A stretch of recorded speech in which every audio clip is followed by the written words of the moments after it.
En continuación con el tercer día de la agenda académica que presenta ANALFE en este quinto Foro Nacional de Fondos de Empleados, me encuentro con uno de los conferencistas que ha estado en una de las charlas más técnicas y más aplicadas y que despierta alto interés, como el de la reforma tributaria. Me refiero al doctor Gustavo Cote, exdirector de la DIAN. Doctor Gustavo, bienvenido a la entrevista para Ecosolidario, y queremos empezar hablando precisamente de cómo considera usted que ha sido el público, cómo ha manejado, cómo ha estado dispuesto a escuchar estos temas tan importantes como los de reforma tributaria. Pues el público tenía gran expectativa frente al tema. De hecho es un tema de especial trascendencia para el porvenir de los fondos de empleados en el país, en la medida en que se aspira a que no resulten afectados con la reforma tributaria que ha anunciado el Gobierno Nacional. Y obviamente se expresó en forma bastante emotiva cuando se hacían los planteamientos respecto del fundamento técnico del por qué no debería establecerse un impuesto de renta para los fondos de empleados. Hablemos precisamente de ese aspecto. ¿Cuál es el diferencial de ese tipo de organizaciones para que queden dentro de un régimen tributario especial? El punto es así de simple. Hoy por hoy los fondos de empleados, por norma general, no son contribuyentes del impuesto sobre la renta, bajo el entendido de que son un mecanismo transparente de ahorro de un amplio grupo de trabajadores colombianos, en su gran mayoría de niveles de ingresos bajos. Entonces, desde ese punto de vista, el pensar que a un fondo de empleados se le establezca un tratamiento similar al de una empresa comercial sería castigar injustamente ese ahorro de ese sector trabajador del país. ¿Considera usted que el proyecto de reforma tributaria en general, hablamos también del sector solidario, no solamente de los fondos de empleados, en alguna parte de pronto puede afectar el trasegar o la actividad que ejercen este tipo de empresas? Hay un punto específico que es el del sector cooperativo, en donde, si bien en este momento no hay un proyecto de reforma concreto planteado por el gobierno, lo que señala la Comisión de Expertos Tributarios es que deben gravarse como las empresas con ánimo de lucro, como las empresas comerciales, partiendo de la base de que dentro del sector cooperativo hay verdaderas empresas que, beneficiándose de las gabelas del sector solidario, ejercen una competencia leal frente a las empresas con ánimo de lucro. Entonces, desde ese punto de vista, en el sector cooperativo seguramente va a hacer carrera el gravamen a este tipo de entidades, pero no se puede confundir con los fondos de empleados, en donde simplemente, insisto, es un instrumento transparente de ahorro de los trabajadores. En el momento en que se establezca esa tributación en cabeza de los fondos de empleados, se estaría cayendo en una especie de doble tributación, porque los trabajadores de hecho tributan vía retención en la fuente, vía aportes a la seguridad social, etcétera, y si van a gravar los fondos de empleados, finalmente esos trabajadores resultarían asumiendo los costos de ese mayor tributo, de ese instrumento de ahorro tan importante en el país. Hablando precisamente del sector cooperativo, entendemos que hay una diferenciación respecto a la actividad que ejercen. Sabemos que las cooperativas están en diferentes sectores, el de transporte, el sector de ahorro y crédito, hay financieras. ¿Cuáles considera de pronto usted que son esas empresas o esa figura cooperativa que puede estar expuesta a un gravamen?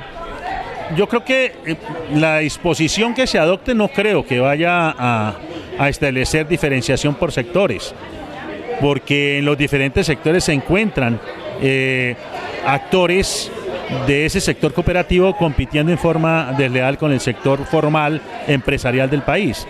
En el sector del transporte es un hecho evidente, por ejemplo, pero las normas seguramente, de llegar a ser aprobadas, no van a hacer distinción específica por tipo de sector, sino bajo el criterio de que pertenezcan a este tipo de entidades. En estos temas tributarios no hay una diferenciación, o no se tiene en cuenta que en el sector cooperativo hay unos excedentes que se redistribuyen en beneficio de los propios asociados digamos, en comparación con unas utilidades que favorecen a una minoría. Pero precisamente eso es uno de los elementos específicos que la Comisión de Expertos expuso como argumento para sustentar la circunstancia de que ahí se dibuja el concepto del ánimo de lucro de esas entidades cooperativas, para concluir que tienen que necesariamente entrar a tributar como una empresa cualquiera. Bien, Cuando hablamos de este foro nacional de fondos de empleados, hablamos también de la innovación. ¿Usted cómo ve, digamos, el sector? ¿Le hace falta de pronto innovación? Pues obviamente todos los sectores económicos tienen que innovarse, y desde el punto de vista de innovación pues tiene que aprovechar todos los avances que a día se están construyendo en términos de tecnología, en términos de administración, en términos de gerencia, que obviamente un actor económico como lo es un fondo de empleado necesariamente tiene que estar acorde con esos aspectos que implican innovación para las empresas. Bueno, ¿considera dentro de su experiencia que para este año se pueda plantear un proyecto de reforma tributaria en el Congreso? Es la voluntad del Gobierno Nacional, el señor Presidente de la República así lo ha expresado. Hacia el mes de septiembre-octubre tendrá que plantearse concretamente al país el proyecto de reforma tributaria. El Congreso de la República tendrá que asumir su discusión, tendrá que ambientarse convenientemente la aprobación del proyecto de reforma tributaria en los últimos meses de este año.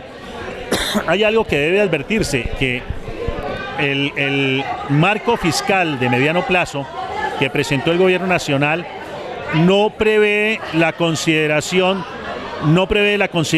de recursos producto de la reforma tributaria para el año gravable 2017.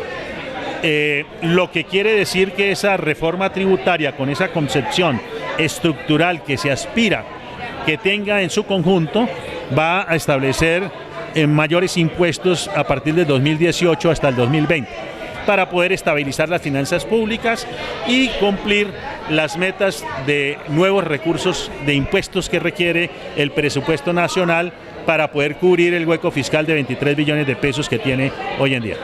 Bien, hay muchas personas, digamos que la persona del común a veces también se asusta con estos temas de reforma tributaria porque dicen que van a haber más impuestos, dicen que inclusive personas que tengan ya con menores ingresos de 1.500.000, 1.800.000 también van a tener que declarar renta. Digamos que ¿cuál es ese mensaje para las personas que de pronto no están muy enteradas del tema y que de pronto tienen miedo con este asunto de reforma tributaria?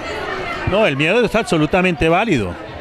Aunque no se conoce en este momento el proyecto de reforma tributaria, de todas maneras los lineamientos de la comisión de expertos marcan una pauta que implica mayores impuestos para toda la sociedad. Si hablamos, por ejemplo, del impuesto sobre las ventas, en donde se propone llegarle con el IVA a ciertos productos y servicios de la canasta familiar, pues naturalmente eso le va a pegar directamente al bolsillo de los colombianos y en una forma sustancial a los colombianos con menos capacidad económica en esos bolsillos. Si hablamos del impuesto de renta, la comisión de expertos propone bajar el nivel de quienes están obligados como personas naturales a declarar y pagar impuestos, cosa que no se compadece realmente frente al grueso de la gente trabajadora del país, que va a tener que asumir los efectos impositivos de un mayor impuesto a las ventas en cosas básicas para su familia, en cosas básicas para su subsistencia, tener que asumir también un impuesto sobre la renta. A mí me parece que la problemática de las finanzas públicas nacionales no se resuelve cayéndole al grueso del sector asalariado del país, sino buscando que los señores, personas naturales que tienen mayor capacidad contributiva, que son los que concentran la riqueza nacional, paguen lo que deben pagar y aporten cuando no lo hagan o paguen correctamente. Bien, para finalizar esta entrevista, agradeciendo el espacio, doctor Gustavo, ¿cuál es ese mensaje final que usted le quiere enviar a toda la población nacional? No, el mensaje es muy simple. Para la población, que hay necesidad de todas maneras de entender que la reforma tributaria es necesaria. La reforma tributaria es indispensable. Si el Estado no cuenta con los recursos suficientes para poder cumplir sus fines, pues no se van a poder hacer gasto social, no se van a poder hacer inversiones de infraestructura en beneficio de toda la sociedad.